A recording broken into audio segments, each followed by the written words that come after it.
Kumusta mga kaibigan? Sa video na ito, makikita natin ang nakakamanghang mundo ng mga hayop sa kanilang natural na galaw. Bawat sandali ay puno ng saya at sorpresa. Tara, samahan niyo ako at tuklasin natin ang kagandahan at kasiyahan ng mga hayop sa kanilang sariling mundo. Merong kakaiba sa koleksyong ito dahil siguradong may magugustuhan ng bawat isa. Nakakita ka na ba ng grupo ng mga isda na sabay-sabay lumalangoy habang nagtatapon ng pagkain sa tubig ang batang babae? Para bang kontrolado niya ang buong grupo ng mga isda? Habang naglalakad ang isang lalaki sa gitna ng napakaraming bibe, para bang hinahati niya ang mga ito. Habang ibinubuhos niya ang laman ng bag na puno ng pagkain, mabilis na lumalapit ang mga bibe para kumain. Sabay kusang nagbibigay daan para makadaan siya. Pero syempre, may ilang bibe sa labas na tila hindi umabot sa pagkain, kaya medyo nag-aabang pa sila ng pagkakataon. Na-imagine mo na bang makakita ng grupo ng mga puting suso na sabay-sabay kumakain? Ang mga suso na ito ay may mapuputing katawan at kuyumangging kabebe. Dahil may kanya-kanya silang pwesto, kalmado lang sila kumpara sa mga isda at bebe. Sa uli, may isa pang suso na humabol sa grupo. Ayaw nitong mahuli sa kasiyahan. Ang damuhan namang ito ay puno ng mga kabayong tumatakbo sa paligid. Hindi mo na mabilang sa sobrang dami. Tinatayang may mga 10,000 kabayo na malayang nakikihangin dito sa isang malawak na kapatagan sa China habang tinatamasan nila ang simoy ng hangin at kalayaan.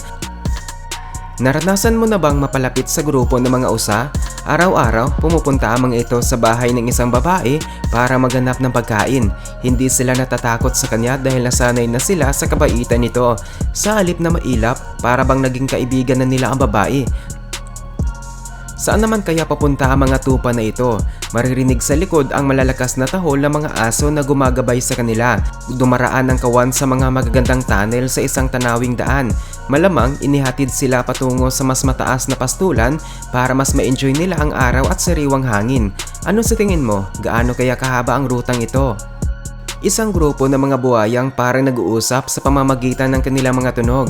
Halos puno ng buhaya ang lawang ito, kaya walang gustong lumangoy dito. Ang iba sa kanila ay nakanganga na parang nag-aantay lang ng pagkain, pero tila normal lang ito sa ganitong grupo. Sa isa pang dalampasigan, makikita mo rin ang napakaraming buhaya na nagkakapatong-patong habang gumagalaw. Dahil sobrang dami nila, paminsan-minsan ay parang nagkakaroon ng maliit na alitan sa pagitan nila. Pero hindi naman seryoso. Marahil ay simpleng agawan lang ng pwesto. Ang daming ngipin dito, kaya mas mabuting umiwas na lang at panuurin sila mula sa malayo. Masarap ang pagkain para sa mga pagong mula sa tribong Huno. Isang lalaki ang hinihiwa ang pakwan at ibinubuhos sa bahaging puno ng tubig at mga pagong. Pagkatapos, nagbibigay din siya ng hiniwang isda, pagkain para sa pagong na pellets at kahit saging. Talagang masaya ang mga pagong sa bago at masarap na pagkain. Sabik silang lumangoy para makahabol ng bawat kagat. Sa huli, nadulas mismo ang lalaki at nahulog sa pond. Sana hindi niya subukan ng lamunin ng mga pagong. Sa video na ito nakuha sa isang African safari, isang lalaki ang matapang na hinaharap ang mga cheetah. Binuksan niya ang malaking lalagyan at nagsimulang magtapon ng karne sa mga cheetah. Dahil wala siyang pagitan sa mga mabangis na hayop, hindi sila interesado sa kanya bilang pagkain. Bagkos nagsimulang magabol at mag-agawan sa karne. Sa kabutihang palad, bawat cheetah ay nakatanggap ng maliit na piraso at tumakbo para kainin ito. Habang hinihintay ang kanilang hapunan, napakapasensyoso ng mga leon. Bawat isa ay nakatanggap ng kanya-kanyang piraso ng karne at sabay-sabay naghihintay habang pinapamahagi ng iba ang pagkain. Kapag nakuha ng leon ang pagkain niya, mabilis siyang tumakbo upang walang makaalis sa bibig niya. Sa Australia, isang babae ang napapaligiran ng mga ligaw na kokato na naghahanap ng pagkain. Maingat silang naghihintay sa lupa hanggang sa bumaba siya at kunin ang bag ng pagkain para pakainin sila. Ang mga lalaking flamingo sa malaking grupong ito ay naglalakad at nagpapakita ng galaw para mapasaya ang mga babae at baka makahanap ng kapareha. Ang mga pink na ibon na ito ay gumagawa ng parang nakakatuwang sayaw bilang paraan ng panliligaw at nakakatuwang panuurin. Makikilala agad ang mga ibong ito sa South America. Hindi mo pa nakikita ang ganitong footage ng mga tupa. Ipinapakita ng aerial footage ang malaking kawan na inilipat sa magandang damuhan na may malilit na pond at masaganang damo kung saan malayang makakakain ng mga tupa. Ang mga masayang tupa ay bahagi ng komunidad sa Peru. Pansinin ang ilang ligaw na African Grey Parrots na naghahanap ng pagkain sa lupa sa nakakamanghang video na ito. Biglang tumingala sila at lumipad sa himpapawid. Malamang ay nakagulat sa kanila sa likod ng kamera. Ang tanawin ng mga ligaw na parrot na lumilipad sa langit ay nakakamangha. Napakagaling at talagang nararamdaman mo na ang mga ibon ay dapat malaya at lumipad sa hangin at hindi nakakulong. May nakakatuwang footage din ng ilang swerte na unggoy. Kinukuha nila ang masasarap na prutas para kainin matapos makakita ng grupo ng preskong peaches. Maaring iniwan ito ng mabait na tao para sa kanila o baka matalino ang mga unggoy at kinukuha nila ang prutas para sa sarili. Isang lalaki ang nakapagpakain ng maraming cute na baby sparrows direkta mula sa kanyang palad. Karaniwan, maingat ang mga ibon at ayaw ng masyadong lapitan. Pero ang grupong ito ay matatalik at malapit sa tao. Matapang nilang pumikit sa pagkain sa palad ng lalaki, ibinabahagi niya ang kanyang pagmamahal sa mga cute na hayop. Napakabait na lalaki. Ilang batang ostrich kahit nabihira ay sobrang cute at fluffy. Gusto mo bang hawakan o may snuggle ang isa? Ang mabait na babae ay binubuhat at pinapakain sila. Talagang nakaka-enjoy panoorin at hawakan. Sa pinakamagandang paraan, nagbibigay ang taong ito pabalik sa kalikasan. Layunin niyang akitin ang daan-daang ligaw na parrot na lumapit at kumain na binubuhos niyang pagkain sa lupa. Pagkalat ng pagkain, agad na dumating ang mga parrot at punong-puno ng masayang chirping ang paligid. Habang sila nakaupo sa lupa at kumukuha ng pagkain. Ano kaya ang gusto ng grupong kangaroo na hawak ng cameraman? Habang tumatalon sila papunta sa kamera, nakakatuwang panuorin ng grupong ito.